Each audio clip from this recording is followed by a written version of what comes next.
Good morning, everyone. I hope we are well. Welcome back to another video on the Inside Spurs channel. Happy Saturday morning or afternoon or evening, depending on where it is that you are. But if you're in England, happy Saturday morning. I hope the weekend starts off strong. It treats you well. And you have a bloody good weekend, all right? Obviously, this will be a quicker live stream today. It won't be for that long because obviously I've got to go to watch a rugby game. So it will probably be about 20 minutes, this one, to be honest. It won't be very long. I want to talk some transfers. Oh, crikey. My phone just telling me that it wants to kick into gear there.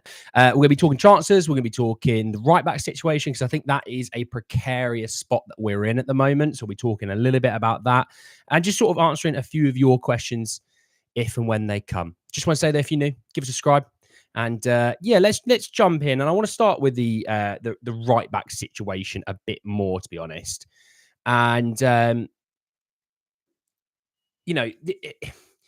it's a really interesting situation, obviously, having, in theory, 3 first-team right backs on the books. You've got, obviously, Pedro Porro. He's the main guy. You've got Emerson Royale as the backup. And, obviously, Jed Spencer's out on loan, right?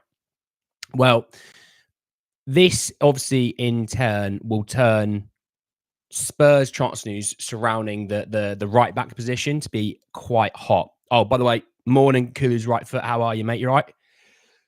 Excuse me. Bless me. And if you said bless you, thank you. Yeah, so in the right back position, obviously, we have an issue where Pedro Porro is a very on the ball, very quality on the ball as well. The drop off from that style of play to what we would have in both Emerson and Spence is quite alarming. Spence is more of an athlete, really good going forward, sort of more of an overlap. Emerson is just more of do you remember playing like Football Manager on the phone and each player would have like ball playing defender, it'd be like central defender and limited playing defender. That third one would be limited playing defender. Really solid defensively, but doesn't really offer you as much going forward, right? So when you've got the situation where Pedro Porro seems to be Ange's cup of tea, you kind of need someone to be fairly similar. Not saying they have to be like that, but they need someone to be fairly similar that if you were to say have an injury to Pedro Porro, or if you were to want to rotate, or if you were to, go into Europe or go into those cup games, you want to say, Pedro, take the game off. We need you at the weekend. We've got a big one, whatever. That drop off isn't there. The style of play is still built like that. And that was the issue I think we were having this season is that we would have a situation where we'd have Pedro cooking, doing his thing. And then if he misses a game, our whole style of play completely changes. Ignore the thumbs up. I don't know why it comes up. Did I see interest in Mbappe, his kid brother, that is? No. Morning, Van Gogh, mate. Hope you are well. Gidtrud himself is more of an offensive right back. Yeah, it's because he's obviously a centre half, isn't it? And I wanted to make a point on the right back situation. We talk about left back and we say, we want a left centre back who can masquerade as a bit of a left back from time to time, right? It's not something that we want to like build the team on, but it's worked for Man City, it's worked for Liverpool. At right back, it's worked for Arsenal. So, we're going to be no different in that realm. But I was always thinking, would they ever go the other route and go right centre back and who can play right back and then make the left back a bit more like Destiny? Because I think you can kind of get a right centre back who can do the right back job and who's good enough to maybe not like overlap like Pedro sometimes does, but, just give the ball to the right winger and let him do his thing, right? And whereas the left back, you can kind of make the athlete, the guy who's just going to absolutely fly forwards like Destiny does. And I don't mind that because I'd rather, if I'm honest, I'd rather go for the left back to be more like Destiny and then the right back to be more like Pedro Porro, but like also a bit kind of centre half-ish, There's a good right back that caught my eye from the German national team. Not sure who you're talking about. Tell me his name and I'll have a look at him because I can't remember who you're talking about. So I was thinking about this and we've been linked, obviously, Kyle Walker-Peters. Obviously, David Raum is a left back, Van Gogh. Thank you. No, I'm joking. Yeah, he's a left back. He's David Raum. The name suggests like an F1 car. Raum. That was terrible of me. But yeah, I was thinking of the right back situation. I was thinking of Kyle Walker-Peters, and I thought, oh, he's a bit more like a Pedro Porro-esque. He's comfortable on the ball, right? Obviously, he's probably not got the quality of delivery and things like that Pedro Porro does, but you can develop that over time. But Bruno Andrade said that Tottenham want Vanderson to replace Emerson Royale when he leaves the club. They've already started contacts over a deal with Monaco, to which he has actually been on Spurs' list of sort of fullbacks. And this is the thing I am curious on. He's been on it for about 18 months. So this supersedes Ange. This is pre-Ange that we've been interested in. And it makes me think, are we going for Ange players, or are we going for players that maybe aren't Ange players, if you know what I mean? So I saw that and I thought, well, here we go. If we're that keen on Vanderson, I've already spoken about him before previously, but you know what? What's the harm about talking about him a little bit more, right? So if you aren't aware who Vanderson is a fullback in League One who can play pretty much all up the right wing. He's 22. He'll be 23 in 13 days. Yeah, 13 days. So 23 years old, contract expires of the summer of 2028. He played 23 games this season, 3 goals, 1 assist. So 4 goal contributions, 1 every 6 games, basically. Transfer market value around about 20 million euros. Obviously, I'd say it's probably a bit more than that, to be fair. But I didn't mind the Viv Anderson. No, John. No, John. 6 minutes in and you've hit me with one already. He's not bowling at me or anything like that. But I didn't mind it, but it does give me more of a Destiny Adonis like vibe on the right wing. So, I talk about, will they want a right back to be more like Pedro Porro, or will they have the ability to flip the team? So, where you have Maddison at left centre mids to the 10 role, could you swap him over to the right hand side? You have your Pedro Porro replacement of, let's say, when he's not playing, Vanderson, who's just going to go flying forward, which in turn could open more up for Kulusevski on the right wing if he were to take him potentially. And then on the left hand side, getting a guy who's going to be more central based. I didn't mind that. Now, I don't know if Vanderson is my first choice though. I'm still sort of set on this idea of, could you go the Archie Gray route? Could you go the route of a right back like that and a guy then who can go into the midfield? Because, well, that's also his natural position. Could you go that route? I think I'd probably prefer that route. Homegrown as well, which I think is another little tick in the box. So, evening, Lex, mate. How are you?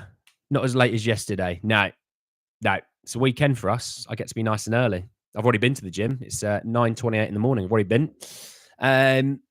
So there's that on my thoughts. I don't know what you guys seem to think about those ideas. The idea of the right back being the right centre mid, like an Archie Gray, or a right back who's just going to fly forward like a Vanderson, and on the other side, finding a guy who can go into that centre mid role. Because Ange likes at least one of his guys going into that midfield to overload it, right?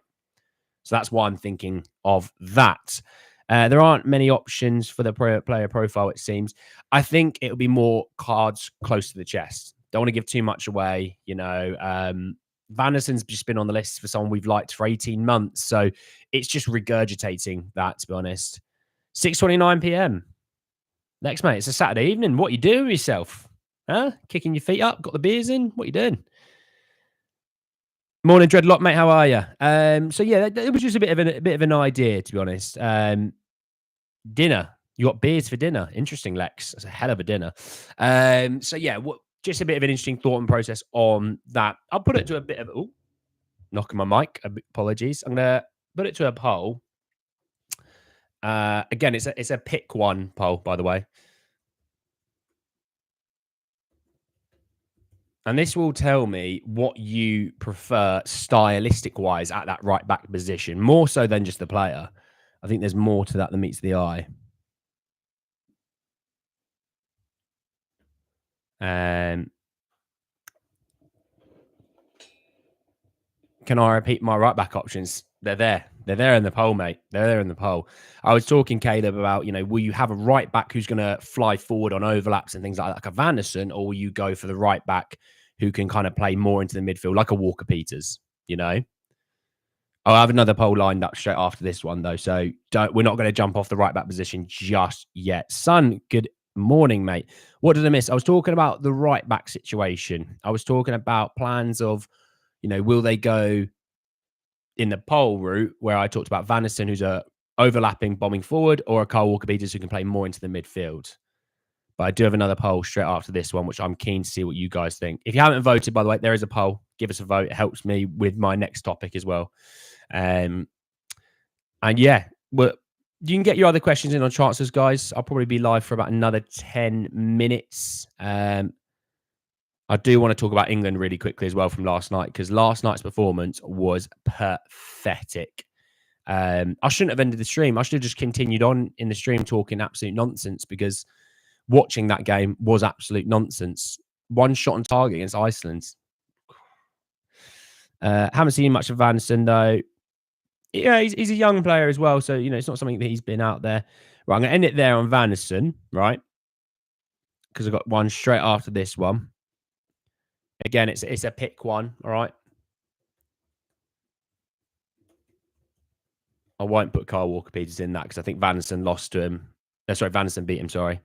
Kyle Walker-Peters, to be fair, is so good. Well, he stylistically, I think, would suit Spurs. Obviously, academy trained, that is you're always going to hold on to that, to be honest. But yeah, I think with the Archie Gray Vanderson one, I'm keen to see what you guys think, because, for me, I probably would go the Archie Gray route. I mean, there's no right or wrong answer in my eyes. It would be an upgrade on the right back position. Yeah,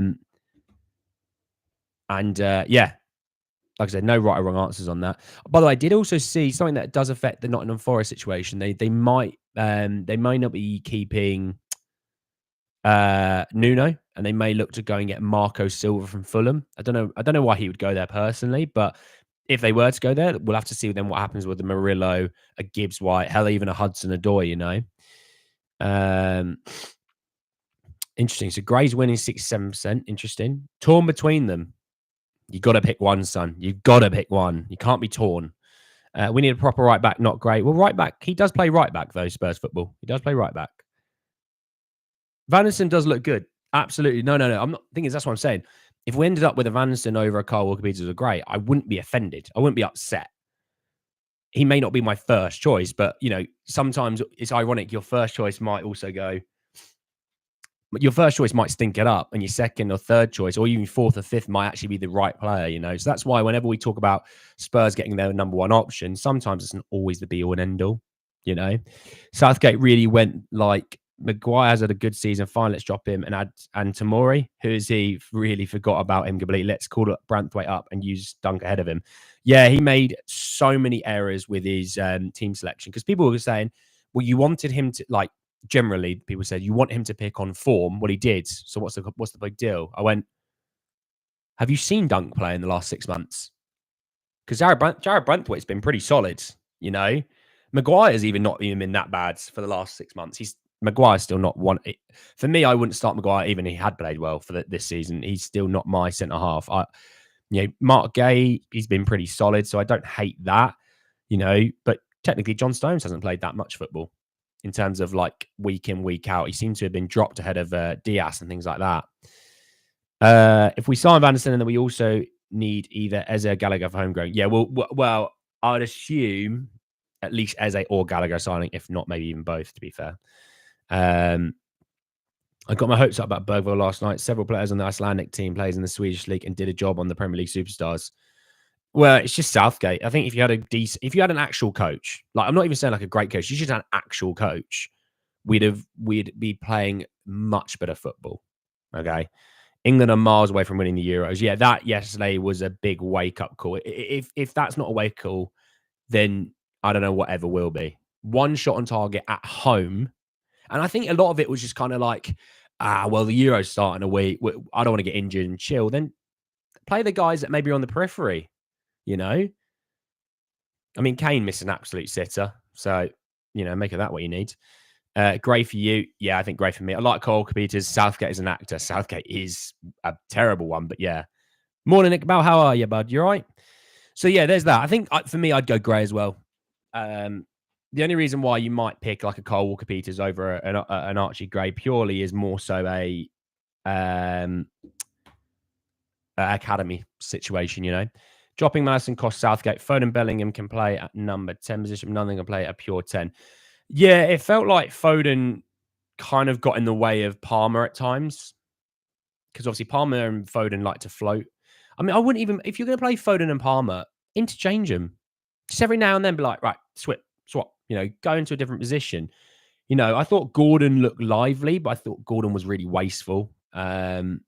Like really wasteful. There's a few times where I just thought poor crosses.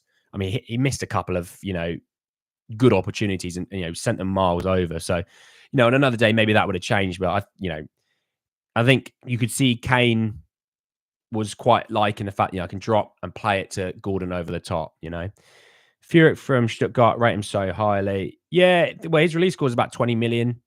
Bayern are quite interested. I know we beat Bayern before, but that was to a guy who's not German or played in the German league. This one might be a bit more difficult. Although, does he want to play for Vincent Kompany? That's still mad to say Vincent Kompany is the Bayern Munich manager after getting relegated. Bonkers. So yeah, I think for me, Archie Gray be the guy that I'm going for at the right back position. It doesn't mean he's the right guy, but that would be the guy that I fancy at right back, just because I think where our right back, they go into centre midfield. So he plays central midfield. And to be honest, think of all the fullbacks in the recent times who've done really, really well. A lot of them have been central midfielders. David Alaba, central midfield to left back. I mean, even Zinchenko, I'm not saying he's done really well, but he went from central midfield to left back. You think of Joshua Kimmich. He went from centre midfield to right back. Philip Lahm went the other way. Philip Lahm went into central midfield. So you see what I mean? It's not all about having an out-and-out fullback. The game, ironically, with fullbacks is normally centre-half shifting over or central midfielder shifting over, Left back, sorry, I've missed some actually. Hang on. Imagine having all these talent in your squad and failing to beat Iceland that doesn't have their best player on the pitch. It's bonkers, Van Gogh, mate. It's bonkers how, like, people go, yeah, but as an international manager, you don't have a lot of time with these players to develop them. How many years has he been at England now and we have no style of play? And you can tell it's very much like, oh my God, please, Harry Kane, can you do something? Please, Phil Foden, can you do something? Can you score? Can you beat 3 players? Ange came in and with the space of after a couple of weeks of training, I went, oh, there's a style of play here. This is really attacking football as well. Hell, even if you got Mourinho in there, there'd be a style of play. It's just he's not a good coach. That's just simple as that. His record against, good teams is appalling. It felt like a training game last night. And what was the lack of crowd atmosphere from the start? The crowd couldn't get behind the team because the team weren't giving them anything to get behind. As much as the crowd want to, get into the game, you have to do something to get them into the game. You've been at, you've seen big clubs against big clubs, and normally the atmosphere is really good. But if you're the home team and your team don't really get going, or they don't put in a couple of challenges, or make a couple of nice passes, you're kind of sitting there going, well, hopefully soon you might do something because I want to get behind you. So, and also it was pretty much, it was a full-on friendly that we clearly didn't care about. I wasn't watching, but I caught a post-match interview and some of the players were just laughing and they just lost. And I just thought, oh, that's a bad sign. For me, that's a bad sign. I'm not saying you have to be devastated, but you giggling away and laughing, not for me. Not for me. Elite players wouldn't do that. Just saying. Vincent Kompany at Bayern could be good for teams because the Bayern players might not trust the process. True. Our fullbacks play more like midfielders anyway. Yeah, that's what I'm saying. If Archie Gray, that could work. The only thing Southgate is good for is a town in North London. I'll give you that one, John. Southgate is more of a politician than a coach. Yeah, he plays the game. He's a yes man. He makes the FA happy with himself. He beats up on the little teams, gets to the semi-finals because we've not played anyone, plays someone that's half decent, and we get knocked out. You know what I mean? If you had to put your money on who you think Spurs would in centre-back, midfield, and striker, my guess is But right now, because I don't consider Eze a midfield or striker, I'd probably say Tony Gallagher, and I don't know about centre back. It's a bit more ropey at the moment, Iqbal. I would still have Geertruida. Yeah, Gray. Well, yeah, Gray's a bit more of a difficult one because obviously they may sell Somerville, and then what happens to Gray? What happens to what they want with Joe Rodon? So that's what I mean. There's a lot of moving parts in the Leeds situation. I think their manager Daniel Farke, not the F word, Farke, Farke. I think he's staying there. I think if I remember correctly. So what does that mean in terms of their transfers? Obviously, they still need to sell because of FFP. They owe 190 million in transfers, which is just ridiculous. What on earth is that about? And I was looking at their squad and I thought, what the hell do you owe? Like for who? One of your best players is Archie Gray. He's a youth player. Joe Rodon was on loan. Mellier's been there for years. So has Bamford. You sold Phillips for 50 million. I just don't know. I could not work it out. Couldn't work it out. Joe Rodon sort of deal for Gray. Well, it'd be one of those where you get Gray for 40 million and Joe Rodon goes for 15. So it ends up being like a 25 million signing, basically. Alfie Doherty for left back up. Yeah, he would suit the system. I think Doherty suits us more than Robinson from Fulham. I do. Not to say that he's better. Before anyone gets angry about that, I'm just saying he would suit Ange, I think, a little better than Robinson. I think we need to sign Eze, Gallagher, Vanson. Then we have 2 homegrown and sell 5 or 6 players. I think Spurs football, we're going to sell way more than 5 or 6. If you mean like 5 first teamers, then yeah, I'd probably say so. But we're going to sell probably 10 to 12 players this summer, which would be good. Academy train is the other questionable situation on that, though. You'd think Leeds would be more careful after history. Oh, I'll tell you what, after those early 2000s, their chief executive was saying, we spent, we lived, and now we'll pay the consequences. I'm like, but that's the thing with like FFP. Teams are kind of going, we'll take a 2 or 3 point deduction if it can guarantee us promotion or it can guarantee us to stay away from relegation. They know they're breaking the rules. Like, Everton and Forest knew what they were doing, but they did it anyway. Leicester knew what they were doing. They did it anyway. I tell you what, Van Gogh, if we could get Edison, I'd be fine with that, knowing that we can sort homegrown in other positions. Because Edison is him, is what I'm going to say. Right, a couple more minutes and I've got to head off. Walker Peters, Edwards, Eze, Edison, left back. Need a striker there, SP. I need a striker. Yeah, I think with that list is 1, 2, 3, 4, 5. Yeah, striker. So 6 signings, I think. Yeah, but the striker for me is so important this summer. It really is. It takes so much pressure off of Sonny and Richarlison. If Richarlison gets injured, we're not reverting to a weaker team. We need that depth in the striker role, because if Sonny's moving to the left wing position, I want to try and keep Sonny there as much as we can. I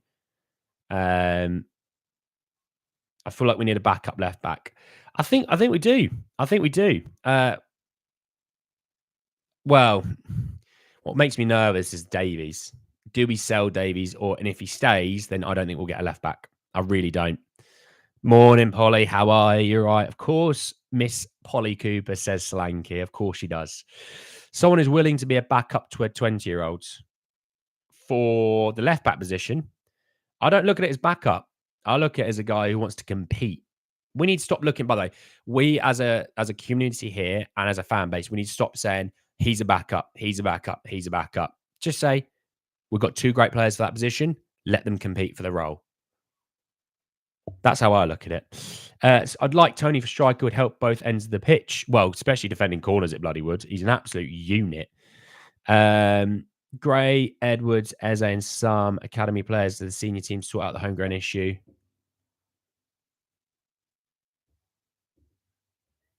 Yeah, Van Gogh. Okay, fair enough. Morning, Andy. What did you make of England last night? First and foremost, Sofian, hope you're all right. Rubbish, boring, terrible, awful performance. It shows that we've not got an actual coach in charge. We've got a yes man and a somewhat a politician. Yeah, so Awful. Awful. Our man, Riccardo Calafiori. I wish it was, but he'll be off to Juve. He won't be with us anymore. Rotational players. That's it, Van Gogh. Rotational players, not backups. I think we can go with Sonny, Ritchie, and Kulu for striker. As you see, Arsenal also can compete with any proper striker. Yeah, but Arsenal, right? Let's clarify this. Arsenal have got, years ahead of us in terms of their new trajectory. We're 1 year in. We still need a hell of a lot more to then be able to kind of go, yeah, but we can play with that striker. We don't have that benefit right now. Morning, all. Yes, we definitely need a striker. Morning, Sonia. Hope you're all right. He can fill a lot of roles, and Juve hasn't got his signature yet. It hasn't, and it would need a Paratici masterclass. But I think Juve are trying to sort Coop Miners out, then Calafiori, and then probably end up having to sell a few players. Fully great, good to see Kulu's right foot. Foden with Pep, Foden with Southgate. I mean, Palmer at club, Palmer at Southgate. Kane yesterday. I mean, Saka came on, looked like he didn't know what he was doing. And that's not a dig at Saka. I think it's a dig at Southgate. I thought Rice was wasteful with the ball yesterday. I think it's low block teams. You can tell a right back at left back is a problem. So hopefully Shaw can get fit. Davies is important to the team because he doesn't crave for a lot of games, and that is good for a backup. Yeah, but I want guys that want to compete for starter roles. I don't want just backups. Southgate is a championship manager, if that. Tony was a bit rusty in the Iceland match, but then he was, so was the whole team, so not something to take away. I'm not fussed about his performance. Ollie's brought off the bench. I'm not fussed about it. I don't need a team play well. At the end of the day, as a striker, the team around you has to do something to create for you. And if they're not going to, what can you do? I still believe in Kulu. He's a super talent. He's still young. You never know what might happen with him. Ange, with all those players in England, would cook and convince Eze to sign. We'd win the Euros. How about that? Eze was good when he came on. Yeah, I thought down the left we looked good. Gordon looked good, running in behind and things like that. But just wasteful with the ball was his issue. Caleb, he just needs to find his actual position. He's good. Yeah, exactly. So yeah, a little bit of a rundown on a bit of a right back chat. Nothing too wild this morning. Obviously, got to go off and watch some rugby. Got to watch some lads hit each other. I did walk past a Bath supporter this morning, and I was a bit like, what's he doing here? So we'll see. We'll see about that. Probably won't be live later, but I'll be live tomorrow talking some transfers. So hopefully there'll be some good stuff to talk about. I will still be able to respond back to comments, things like that, whilst I'm on the train. So if you do want to comment any thoughts and feelings about right back and transfers, hit me in the comments. I'll chat away with you. You know I will. CDC. Stinker. Just rewatch it from the start if you have missed it, mate. In comment, I'll chat with you after that. Could see the Eze Tony link up a few times that match. Could be a vibe, Ollie. Could be a vibe. See you later. Yeah, exactly. I hope you all enjoyed it. I will speak to you all a little bit later on. Enjoy your day and enjoy your weekends, everyone. Take care.